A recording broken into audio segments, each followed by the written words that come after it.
কিশোরগঞ্জে স্থানীয় আওয়ামী লীগ নেতা ও প্রভাবশালীদের হাত থেকে রেহাই পেল না অসহায় রিকশা চালকের পরিবারও। ক্ষমতার অপব্যবহার করে ভুক্তভোগী রিকশা চালককে বসতবাড়ি থেকে উচ্ছেদ করে প্রাণনাশের হুমকি দেওয়ারও অভিযোগ উঠেছে।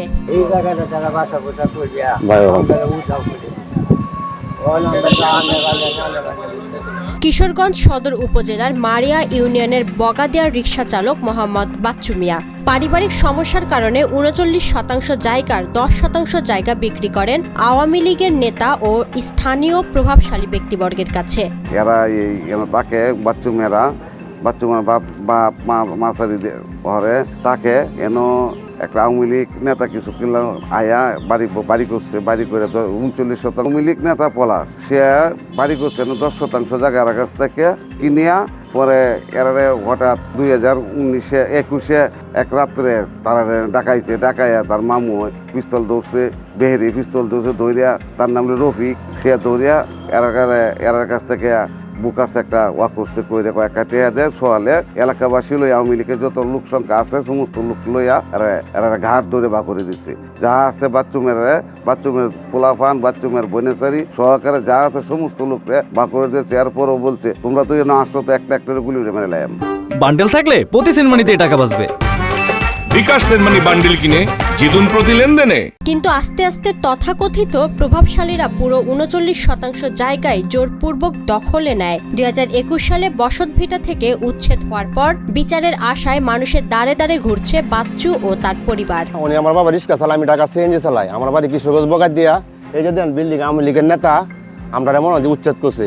৩৯% জায়গা বিক্রি হয়েছে আপনার 10-29 আমরা পাই, বুঝলেন, লিগেলে পাইতেছি কাগজপত্র।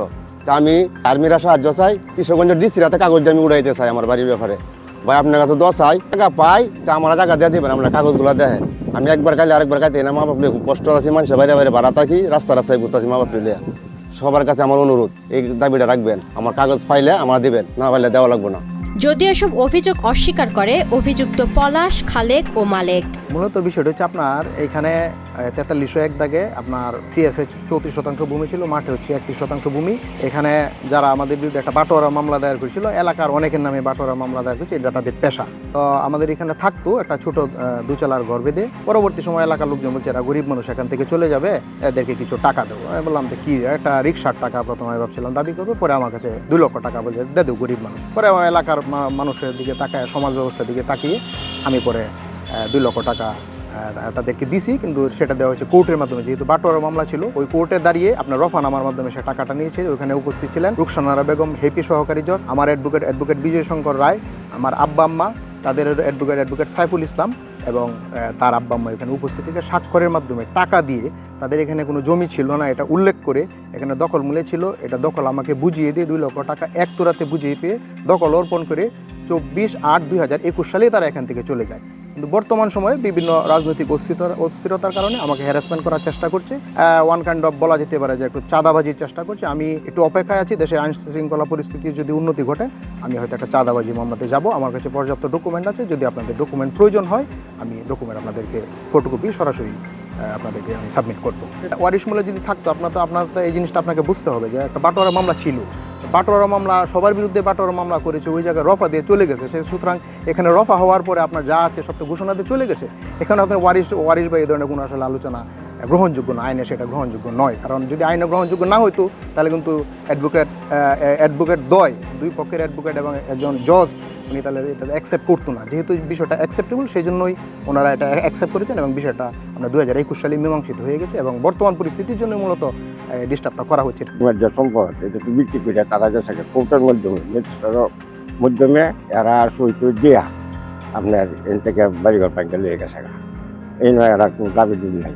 তখন কেন লাগিয়ে আইয়ে এটা তো আর আমরা বলতে পারি না, যে এরা পাইব না পাইব এটা আমরা বলতে পারি। কিন্তু কোর্টের মাধ্যমে এরা এই আমরা সই দিয়া বাপ মা সবাই সই দিয়া কোর্টের মাধ্যমে ম্যাজিস্ট্রেটের মাধ্যমে এরা উদাবে এন থেকে থাকা বাঙ্গা সঙ্গে লইয়া বহুত দিন এটা বাপের সম্পদ আছে জন্মস্থান নিয়ে যা বাপে বিক্রি ভূতে চাকরি ভূতে বিক্রি বাহের চাকরি এরকম হয়েছে। ঠিক আছে 5 বছর হয়েছে এরকম হয়েছে আর কি। এইটা তো এই পরে দেখি তো আমরা কইতেই না, ওই জায়গা পাইব না পাইব এটা কইতে পারবো না। এই ঘটনায় কয়েকবার গ্রাম্য সালিশ বৈঠক বসেছে। বৈঠকের সাক্ষীরাও বলেছেন এসব জায়গা বাচ্চু মিয়ার পৈতৃক সম্পত্তি, কিন্তু তারপরও জোরপূর্বক পলাশ, খালেক ও মালেক এই জমি দখলে রেখেছে। সবুজ আর হলো পলাশের যে জায়গার বিষয় তা নিয়ে আমরা একটা গৌরব দরবার বসছিলাম। বসার পরে পলাশে বলছে যে তারা জায়গা নাই এনে। তারপরে জায়গা নাই অন হ্যাঁ থাকবো আর বাড়ি ঘর আসি জানো। পরে বলতে জায়গা নাই একটা দরবার মধ্যে একটা পয়সা হয়েছিল রফা নামার করে এরা বাড়িতে পরে এর মধ্যে আমরা একটা দরবারে মিলে একটা 2 লক্ষ টাকা একটা দরবার করি।